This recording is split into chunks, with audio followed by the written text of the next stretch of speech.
Howdy everybody. Gonna take you for a real slow drive up Knoll. Knoll. Some apparent confusion on the pronunciation with so many names in the story Gettysburg.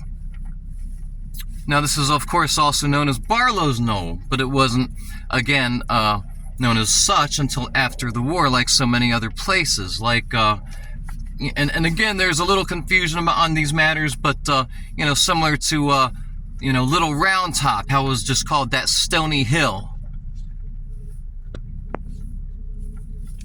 Well, this is Blauker's Knoll, also known as Barlow's Knoll, but I didn't come here to talk about Francis Channing Barlow today.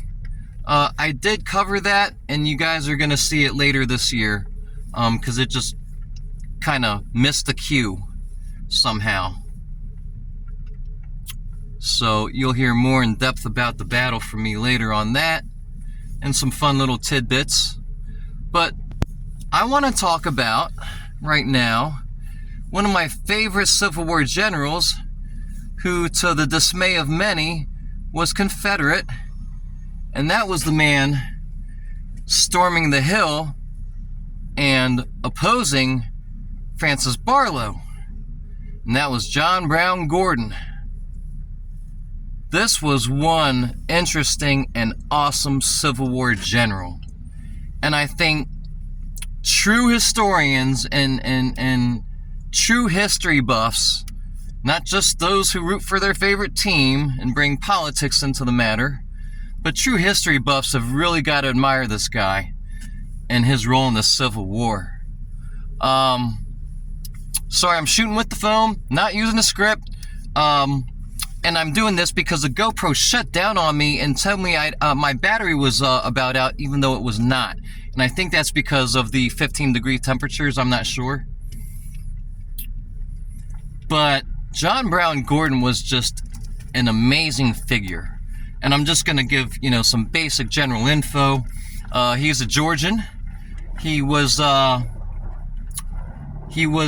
minister's son, and the most interesting thing about his background is that he was not a West Pointer, so he falls in there with on the Union side, say folks like Dan Sickles, but he didn't even earn his position through just status, and through political connections like Sickles.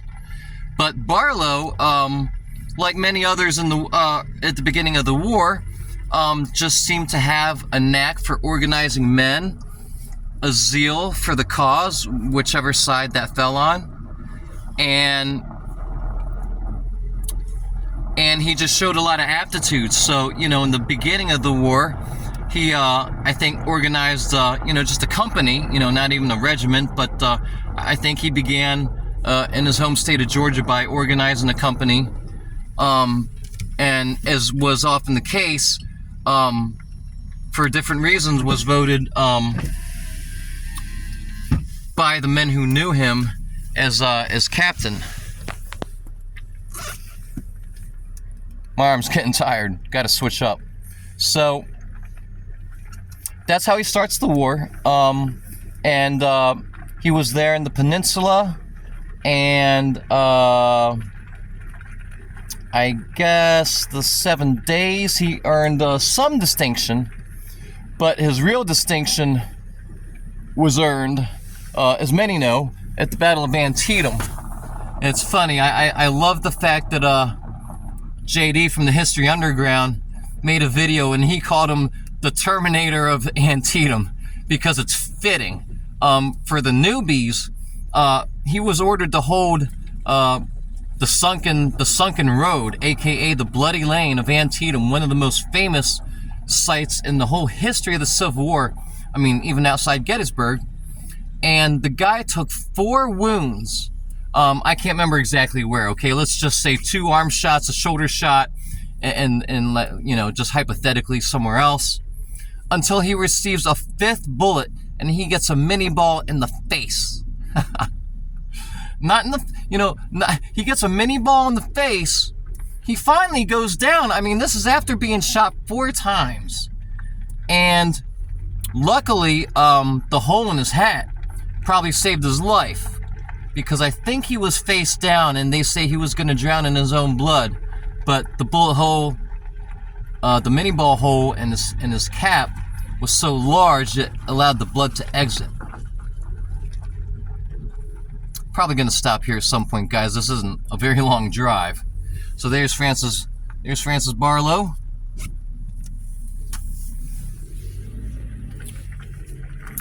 Here at Gettysburg, obviously, he was involved in this very battle.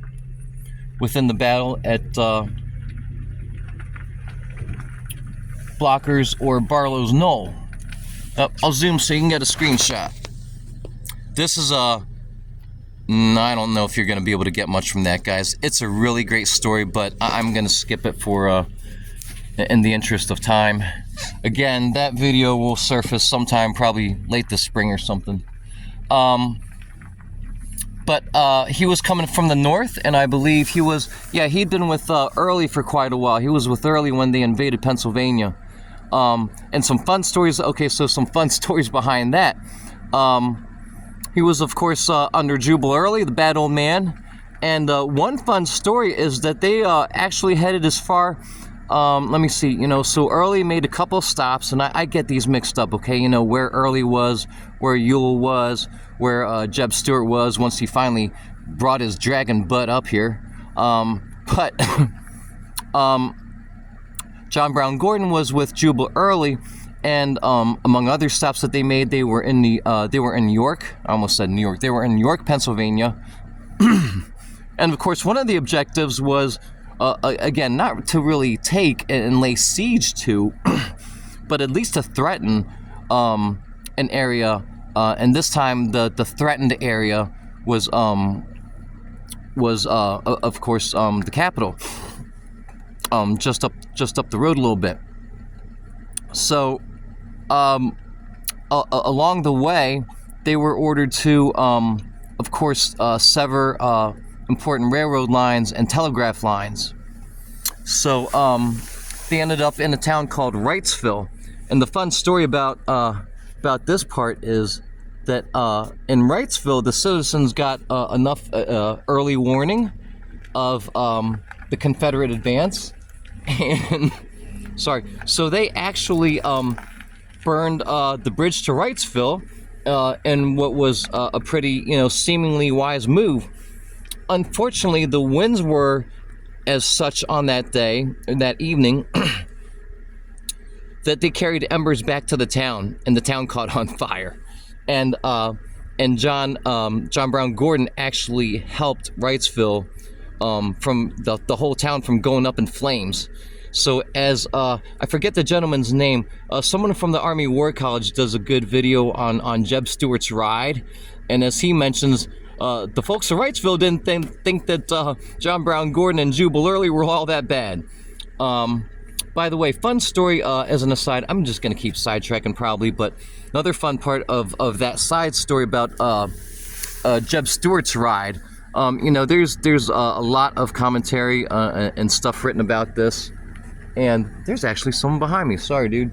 And it's funny, there's always, books have been written about why he was so late to Gettysburg, but I just want to put down my foot and say that I think unequivocally the reason why he was so late, the biggest reason, was because he decided to take that darn wagon train. They took 125 wagons and I think about 60 mules in a town that is very close to where I did a lot of my growing up in Montgomery County in Rockville, Maryland. So, in my opinion, and probably many, there were other reasons. That first of all, they were circumventing the Union.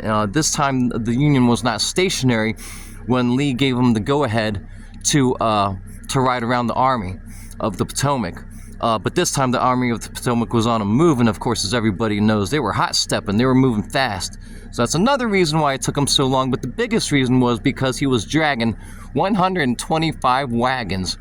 And you know what? It's funny when he finally got to when he finally made it to Gettysburg on the 2nd, Robert E. Lee, who very rarely actually lost his temper a bit with Jeb. Now their relationship was interesting and almost like a father and son kind of thing. And he just lost it for a minute and he kind of blew up. But then all of a sudden, Robert E. Lee gains his composure and says, "That's behind us now. It's behind us, Jeb. It's okay. Let's just get to the business here and get you to work." Back to John Brown Gordon. So here, of course, he was successful because Barlow was one of the only other buffoons and also non-West Pointers, I believe, who formed the salient in the Battle of Gettysburg. So he was stretched out here, making an angle or a pivot kind of shape with his line, which of course was indefensible. And John Brown Gordon had no problem in taking care of Barlow. So later in the war, let's see. I'm not the foremost expert on this guy, but he's quickly become one of my favorites. He went from, so he was brigadier general, I believe, after Antietam. So during Gettysburg, he was brigadier general, and he finally got moved up to major general in '64, and was still working with Early, moving through the Shenandoah. That brings us into one of my very favorite battles. Of course, I'm biased on this, and I mentioned this aplenty, but this brings us up to the battle at Monocacy, when he once again threatened Washington, D.C. They had no hope of actually taking Washington and laying siege to it for any length of time at all. But their whole point was political, was to spook the political elites and to hopefully bring, on a political end and not a military end, a quicker end to the war, and to stir up anti-war sentiment, of course, in the North. So when they made that feigning move on Washington, and of course, Lee would have said, if practicable, go ahead and do what you can do. But of course, most people knew that wasn't in the cards. But so that's what the Battle of Monocacy was all about, and he gets a high commendation. He gives a very high commendation to one of my other very favorite Union generals on the Union side this time, Lew Wallace.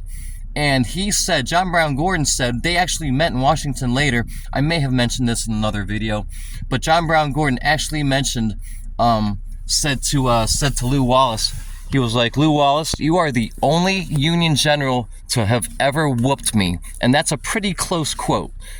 He said, "Hey, Wallace, you are the man. You, now I'm paraphrasing, you are the only Union general to have ever really given me a whooping." And don't forget, Early and Brown greatly outnumbered Wallace, but it's just a testament to the kind of pitched, smaller, but extremely pitched and tough fight that Wallace put up with a vengeance, like a pit bull.